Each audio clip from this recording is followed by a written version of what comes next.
Bonjour à tous.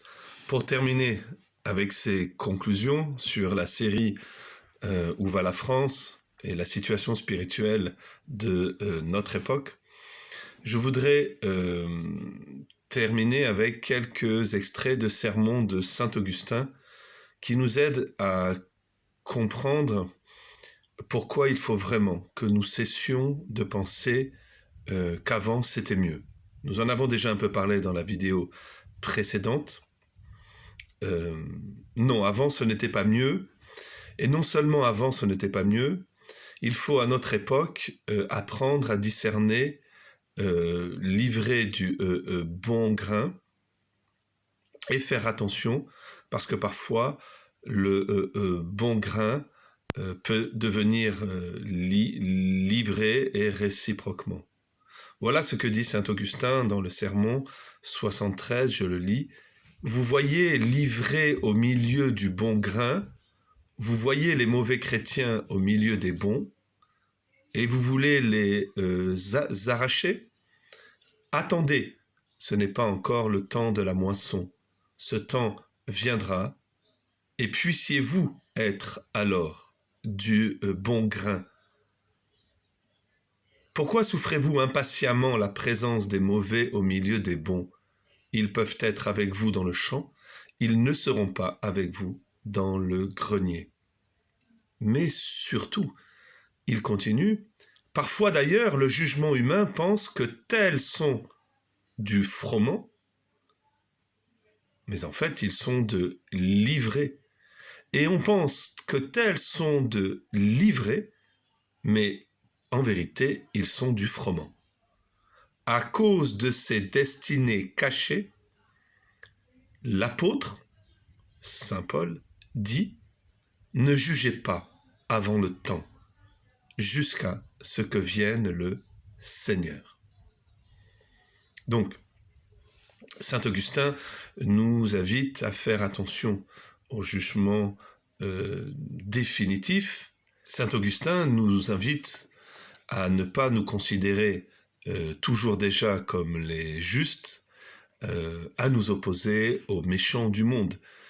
Précisément parce que lorsque nous entrons en nous-mêmes, et saint Augustin dit, quand les justes, par grâce, rentrent en eux-mêmes, ils considèrent ce qui s'y passe.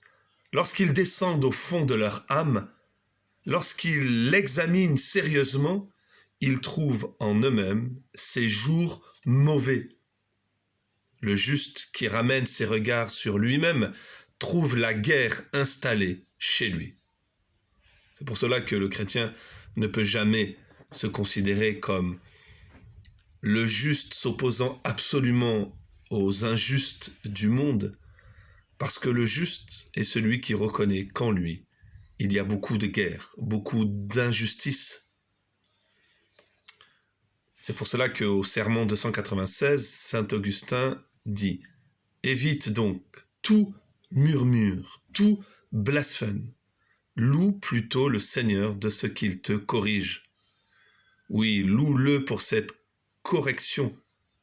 Elle te vaudra ses consolations. » Et comment Dieu fait-il pour nous corriger et pour corriger tous les hommes? À travers les événements historiques. C'est pour cela que tous ces événements, parfois terrifiants, dont nous avons parlé dans ces vidéos, nous devons les lire non seulement comme des stratégies du mal, comme des œuvres du mal, mais aussi comme des moyens que Dieu utilise pour nous corriger. Parce que le mal ne peut rien faire si Dieu ne lui permet pas. Je vous renvoie au récit de Job.